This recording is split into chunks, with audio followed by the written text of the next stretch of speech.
चक्रधारी ब्रह्मकुलभूषणों को हम मधुबन निवासियों की नमस्ते। आज गुरुवार सितंबर की 10 तारीख है। प्रातः क्लास में बाप दादा की मुरली सुनते हैं।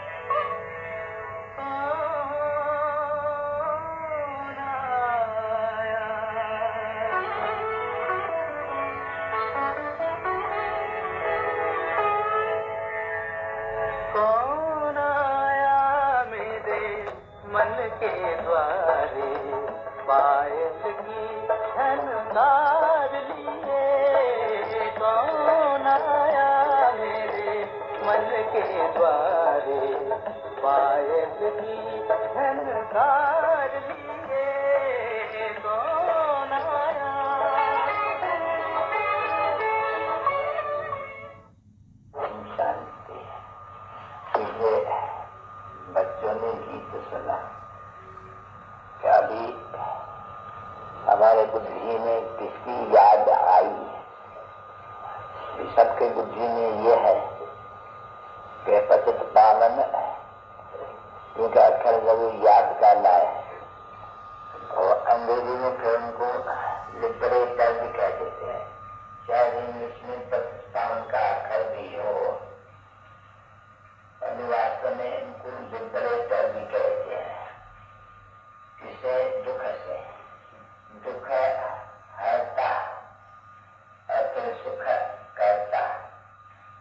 इनका नाम ही है, ये कोई मनुष्य का नाम नहीं है, देवता का नाम नहीं है। यह है पतित पावन। गुरु तो हो गया, पतित पावन को गुरु कहा जाते हैं। सर्व का पतित पावन, सर्व का सदगति दाता। अरे पिछल कहते तो है गॉड फादर। तो तुम बच्चों के बुद्धि में ही आया कि बरोबर जिसको पतित पावन कहा जाते हैं पिता, वो भी हम भी याद है। एक ही तो एक ही की महिमा है, मनुष्य की ये महिमा हो नहीं सकती है कभी भी। लक्ष्मी नारायण को पतित पावन नहीं कहा जा सकते हैं। ब्रह्मा विष्णु और शंकर को पतित पावन नहीं कहा जाते हैं। क्यों? कि पतित पावन ऊंचे से ऊंचे रहता है। ऊंचे से ऊंचा भगवान या परमपिता परमात्मा, ऊंचे उनका नाव भी तो ठाव भी है, ठाव का जता रहने का आस्थान। तो तुम्हारे बच्चों की बुद्धि में अभी यह है निश्चय कि ये हमारा दादा भी है, क्योंकि ये तो कोई भी किसके बुद्धि में बांट नहीं सकते हैं। ये हमारा बाबा भी है, जो शिव बाबा को तो बाबा ही कहते हैं। और शिव जब आप कहते हैं वो तो निराकारी है, उसका नाम कोई शिव शंकर नहीं है ना। शिव का अलग चित्र है, शंकर का अलग चित्र है। क्यों? जब बच्चों को समझाना भी पड़ता है नहीं। वो बाप भी है, पतित पावन भी है, यानी शिक्षक भी है, तो सतगुरु भी है। अभी ये आज गुरुवार है, परंतु तुम्हारा तो सत्य गुरुवार रोज है। क्योंकि सत्य गुरु उनको रोज पढ़ाता है और वो तुम्हारा बाबा भी है। ये तो निश्चय होना चाहिए बच्चों को बुद्धि में कि अभी मेरी बुद्धि में क्या नीचे आया। ये बरोबर क्योंकि सर्वव्यापी नहीं कहेंगे इसको, नहीं, हर एक के आत्मा के बुद्धि में आया। ये परम पतित पावन परम पिता परमात्मा हमको राजयोग भी सिखलाते हैं, विज्ञान का सागर। ये हर वक्त तुम बच्चों को बुद्धि में रहना चाहिए। तो मनुष्य तो सिर्फ एक गुरु को याद करेंगे, एक कृष्ण को याद करेंगे, को ये एक ही है। इसको तुम कोई भी नाम से याद करो तो बात एक ही रह जाए। मैं पिता है तभी बुद्धि ऊपर चली जाए। कोई भी आकार या साकार में नहीं है, क्योंकि आत्मा को तो परमात्मा से काम कराएंगे। अभी देखो भक्ति मार्ग में सभी जीव के आत्माओं को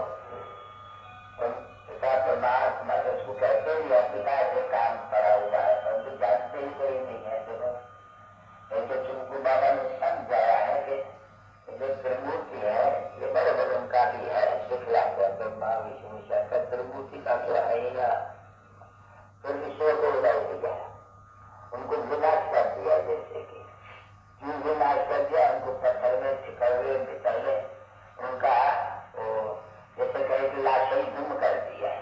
लाश उनकी कोई शरीर की लाश नहीं, वो आत्मा ही है, उनका नाम तो दूसरा रखा ही नहीं जाते।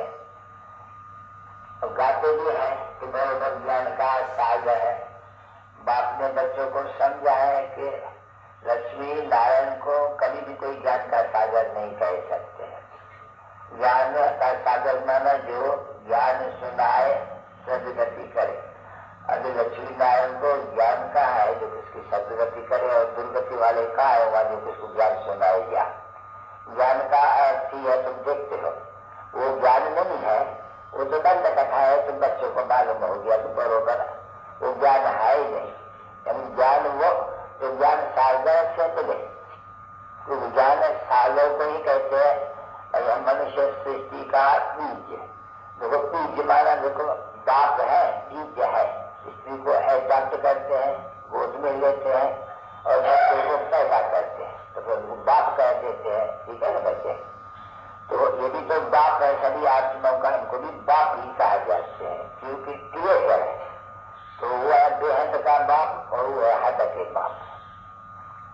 तो अभी तो बेहद के बाप को सभी हद के बाप भी याद करते हैं, इसलिए कहते हैं बापों का बाप। पति है तो भी उनको याद करते हैं, साजन को इसलिए कहा जाता है पतियों का पति। अच्छा, कोई कहते गुरुओं का गुरु, तो बराबर सभी जो भी गुरु है वो सभी ही याद करते हैं। साधना, साधु है उनका नाम, साधना कहते हैं योगी उनकी। इसलिए आजकल चित्रों में भी बताया दिया है कि राम के आगे, शंकर के आगे लिंग रख देते हैं, क्योंकि ये भी तो समझा जा रहा चाहिए कि वो निराकार है, उनके तो ऊंचा है बरोबर। तो अभी उनको ही कहा जाते हैं बरोबर, वो लिबरेट करते। अभी तुम जानते हो कि क्या करते हैं, हमको इस माया पांच विकार रूपी ये दुनिया से ही, क्योंकि बच्चों को समझाना चाहिए कि देखो अभी तो सभी पतित पतित है। अच्छा, फिर ये भारत 5,000 वर्ष पहले जब देवी देवताओं का राज था, आर्य का राज नहीं कहो किसको, नहीं, ये आदि सनातन देवी देवताओं का राज था। तो देखो शहर में तो एक ही राज था ना, तो बराबर में तो सुखदान था, पवित्रता भी थी, शांति भी थी, सुख भी था। और बात देखो क्या था, उनको नाम ही रखा हुआ है स्वर्ग, वैकुंठ, हेवन, सदा ऐसे उनका नाम रखा। स्वर्ग तो नहीं आऊंगा, नहीं हेवन को सूक्ष्म वतन मूल वतन से नहीं कहेंगे, नहीं हेवन के अगेंस्ट है, असत के अगेंस्ट है पावन। तो ये बुद्धि में रखना है, ये तो कोई मुश्किल नहीं है समझाने की। और उसमें भी बाप ने कहा है कि देखो एक ही का नाम, एक को याद करो तो भी बहुत अच्छा। बाबा है बरोबर, उनसे वर्षा मिलता है बरोबर, सतगुरु है, पावन दुनिया में ले जाने वाला है। अच्छा, राज जारी देता है, राजयोग सिखलाते हैं एक ही। तो वो कितने एक ही की महिमा, ऐसा तो कोई मनुष्य की कोई देवता की तो महिमा है नहीं। लक्ष्मी नारायण को तो महिमा दे नहीं सकते हैं। एक ही निराकार की है, जिसमें निराकार और निराकार तो सभी आत्मा निराकार ही है, जनक ही सभी से अलग है, उनको भी निराकार कहा जाते हैं। तो बराबर बाप भी कहते हैं तुम भी बच्चे निराकार हो, या तो सही लेकर के अपना पाठ बजाते हो। पाठ कैसे बजाते हो ये तो बाप ने सब समझा दिया बच्चों को, कितना जन्म तुम पाठ लेते हो या कितना जन्म तुम ये सही चोला बदलता रहते हो। सबका जब चोला मिलता है जिनका नाम है, तो ब्रह्मा का भी चोला है, भले सूक्ष्म में जाए तो सूक्ष्म चोला है, फिर भी जो शरीर तो है नहीं, भले सूक्ष्म शरीर है, भले जरूर कहेंगे उनमें भी आत्मा है। जैसे गोष्ठ होता है तो उनमें भी आत्मा है ना, जरूर जो चाय के बाद चक्कर लगाता रहता है, फिरता रहता है, देखने में आते हैं। तो वैसे ही ब्रह्मा विष्णु शंकर को भी अपना सुख, मेरे को तो अपना शरीर है नहीं, इसलिए मुझे कहते ही है निराकारी, तो कहते भी उसको बाप है जरूर। और बच्चों को बहुत अच्छी तरह से समझाया, किसको समझाना तो उनको बोलो तुमको मालूम है तुमको 2 बाप है, तुमको 2 बाप है, तुम्हारे बाप को 2 बाप है, ऐसे कहेंगे नहीं। तुम्हारे बाप को भी दो बाप थे कि वो बाप तो चलते आते हैं और वो सभी बाप को याद करते हैं जरूर, और वो एक है और वो अनेक है बाप। तो ये बच्चों को तो जितना में बैठना चाहिए कि थोड़ी तो एक भूल जाए तो मतलब टीचर याद करे, टीचर भूल जाए तो बोला सतगुरु तो याद करे, तो कोई तो याद करना चाहिए ना किसको भी। तो तीन है तुमको याद करने के लिए। ये तुम्हारा बाप भी है, बाप खुद भी कहते हैं, तुम सब जानते भी हो, अच्छी तरह से समझ जाते हैं। बाप जरूर है, पतित पावन जरूर है, क्योंकि समझाओ कि भारत जब पावन था अभी पतित है जरूर, पावन था फिर पावन था बोता। अभी ये विचार करो जो आत्माएं हैं वो कहाँ निवास करती होंगी, मुक्ति धाम में, निर्वाण धाम में, या उनको वाण परस भी कह सकते, वाणी से परे स्थान। क्योंकि यहाँ जो मनुष्य बुद्धि होते हैं तो वाण परस उसी अवस्था को कहा जाता है कि वाणी से परे जाने के लिए गुरु की शरण लेते हैं। तो हमको निर्वाण धाम में पहुंचावे, गुरु को पहुंचाना होता है नहीं, परंतु वो तो कोई सतगुरु तो नहीं है, नहीं पहुंचा सकते भी नहीं है कि विचार को तो बदलना है सबको, हर एक को अपना ससुर जो तो पाठ बजा नहीं है। तो मुख्य बात बच्चों को समझाया गया है कि बच्चे मुख्य बात है तो भारतवासी,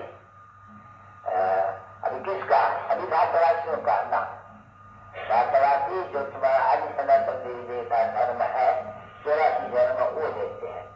क्योंकि गाया भी तो जाते हैं ना बच्चे, आत्मा है परमात्मा अलग रहे, नौ काल है, अभी हिसाब करना चाहिए ना नौ काल, अभी सहजन नहीं, नौ काल माना जो सृष्टिकर्ता पाठ में बनने वाले आए जिनको आज तक पाठ में कर रहा है। 84 जन्म में तो किसको कहे, तो मैक्सिमम समझा जाएगा, समझाना पड़ेगा बरोबर। 84 जन्म 84 का चक्कर का जैसे बच्चे ऐसे कभी नहीं कहते हैं कि 84 लाख का चक्कर, नहीं 84 का चक्कर। तो तुम बच्चों को 84 का चक्कर तो समझा, तुम आगे तो नहीं जानते थे ना, तो वो बाप पूछते तुम आगे जानते थे, मम्मा से पूछे आगे जानते थे 84 का चक्कर कैसे होते हैं। अच्छा इनसे कैसा पूछे, इनसे पूछेंगे, इनसे पूछा तो जैसे इनसे पूछा, क्योंकि ये भी सुनता तो है ना इनकी आत्मा। तो ये दो आत्माओं का भी तो समझना चाहिए ना बच्चों को कि बराबर दूसरी आत्मा प्रवेश कर सकती है, जबकि अशुद्ध आत्मा का कोई शुद्ध आत्मा में प्रवेश हो सकते हैं, तो क्यों नहीं हो सकते हैं। और बाप तो खुद आके कहते नहीं, मैं कैसे तुम बच्चों को राजयोग सिखलाऊं, जरूर मुझे दान चाहिए ना, ज्ञान है, ज्ञान का सागर मुझे कैसे हो नहीं। तो सत्युग को स्थापन करने वाला भी तो कोई वो तो नहीं होगा नहीं, मनुष्य नहीं, वो तो सुखाई जाते हैं हेवनली गॉड फादर। और तुम भी ऐसे याद करते हो वैकुंठ को, तो वैकुंठ को स्थापन, वैकुंठ का मालूम रहेगा राधे और कृष्ण सभी तो राजधानी है, एक तो नहीं है नहीं। जब मनुष्य वैकुंठ कहते हैं तो श्री कृष्ण की राजधानी आ जाती है। तो बराबर गाते हैं बराबर ठीक है, श्री कृष्ण का नाम रखना चाहिए, को पहले नंबर का प्रिंस है, सतो प्रधान है उस समय में। तो हमेशा जो सतो प्रधान होते हैं उनको खाई जाते हैं, यूं ही महात्मा फिर भी तो युगल हो जाते हैं नहीं। जैसे यहाँ देखो अकेले है तो कुमारी, शादी किया तो अधर कुमारी, अधर कुमारी से कुमारी का मान ऊंचे तो है नहीं, भले वह पवित्र रहते हैं कृष्ण सर्वे के बाद फिर भी पवित्र रहते हैं, फिर भी तो युगल हो गए ना, तो भी कहेंगे तो सही ना भाई वो भी अधर हो गए यानी युगल हो गए। तो कुमार का नाम बदल जाते हैं, कुमारी का नाम बदल जाते हैं, पीछे तो माता और पिता बन जाते हैं, जब आपस में मिलते हैं तो जैसे माता पिता बन जाते हैं, माता पिता उनको कहेगा, वही जो बच्चा पैदा होगा तब उनको माता पिता कहेगा। यूं भी शादी के बाद तो जब ये समझना चाहिए कि बराबर ये पिता है ये माता है। कोई भी बोलेगा जब दो होगा तो कहेगा कि ये माता है ये पिता है, क्योंकि अन्य होता है जब उनको कोई संतान भी होगा या होने वाला होगा तो कहेंगे तो माता पिता पीछे कुमार या कुमारी तो नहीं कहेंगे, कुमार्जन तो नहीं कहेंगे ना। तो देखो बच्चे इसलिए कृष्णपुरी अभी कंस पूरी देखो है भी बराबर है कि बराबर कंस कहा जाते हैं आशीष संप्रदाय को, कृष्ण कहा जाते हैं दैवी संप्रदाय को, तो करता है तो श्री कृष्ण संप्रदाय बड़ो बड़ो उनका राजा ही होंगी। फिर ये कंस तो इनकी भी राजाई है, तो अभी ये रावण की राजाई है। राजाई में कौन कौन रहते हैं फिर तो नाम रख दिया नहीं, आकाश मकाश कंस जरासंधी शिशुपाल मेघनाथ फलन फलन बहुत नाम डाल देते हैं। जब रावण का निकालते तो निकालते हैं ये मेघनाथ का नाम निकालते हैं बरोबर। तो वो बाप आकर के सब समझाते हैं अच्छी तरह से भाई ये राम रावण ये तो कोई है नहीं, तो खेल बैठ जैसे नाटक और बनते हैं। अभी नाटक कितने बनते हैं, नए नए नाटक बनते हैं तो है तो कुछ नहीं ना, वो बैठ करके बनाते हैं कि मनुष्य को दिखलाने के लिए, है कुछ भी नहीं। क्या वो समझते हैं वहां जाकर के गाना उनको अच्छा लगते हैं, डांसिंग अच्छी लगती है, आखानी नावल को पढ़ते हैं तो वो पढ़ते हैं और ये देखते हैं उस नावल की। जो राजाई है तो अभी ये रावण की राजाई है। राजाई में कौन कौन रहते हैं फिर तो नाम रख दिया नहीं, आकाश मकाश कंस जरासंधी शिशुपाल मेघनाथ फलन फलन बहुत नाम डाल देते हैं। जब रावण का निकालते तो निकालते हैं ये मेघनाथ का नाम निकालते हैं बरोबर। तो वो बाप आकर के सब समझाते हैं अच्छी तरह से भाई ये राम रावण ये तो कोई है नहीं, तो खेल बैठ जैसे नाटक और बनते हैं। अभी नाटक कितने बनते हैं, नए नए नाटक बनते हैं तो है तो कुछ नहीं ना, वो बैठ करके बनाते हैं कि मनुष्य को दिखलाने के लिए, है कुछ भी नहीं। क्या वो समझते हैं वहां जाकर के गाना उनको अच्छा लगते हैं, डांसिंग अच्छी लगती है, आखानी नावल को पढ़ते हैं तो वो पढ़ते हैं और ये देखते हैं उस नावल को। ये नावल को देख करके सब जो नावल में भी नाम लिखे रहते हैं, नाम है बाकी ये नहीं है, तो ये भी नावल ऐसे बना देते हैं तो नाटक बना देते हैं। तो ये किताब बना दी है, उसको किताब कहा जाएंगे, नाम तो किताब है स्कूल में, उनको किताबें तो न कह सके, इसलिए इनको शास्त्र, अभी शास्त्र है जरूर, धर्म शास्त्र है भाई, जिसने धर्म स्थापन किया उनका शास्त्र। ये तो बच्चे ग्रंथ हर एक धर्म को आर्य समाधि चिदाकाशी फलाना हर एक को राधा स्वामी हर एक अपना शास्त्र है। तो कहते राधा स्वामी का कौन था जिसने मच्छी स्थापन किया, और फिर उनमें ये शास्त्र है जो पढ़ते हैं, तुम कहेंगे शास्त्र में वो पढ़ाई अलग है सबकी हर एक धर्म की।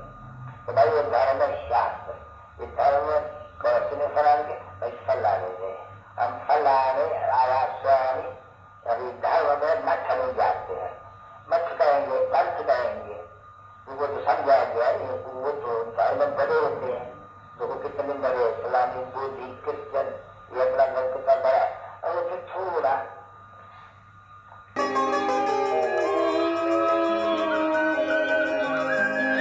शांति की शक्ति से शांति जग में लानी है, शांति की शक्ति से शांति जग में लानी है।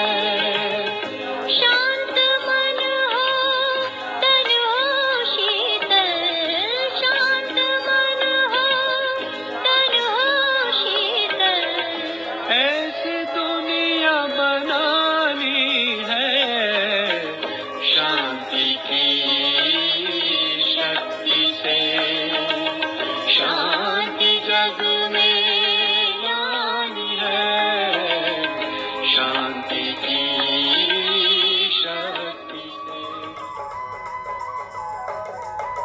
शोक वाटिका इस कलयुग में राम स्वयं शिव आया, शोक वाटिका इस कलयुग में राम स्वयं शिव आया, आत्मा रूपी सीता को उसने आकर छुड़ाया, आत्मा रूपी सीता को उसने आकर छुड़ाया। कुंभकर्ण सम सोया मानव ज्ञान से उसे जगाओ, विजयादशमी मनाओ।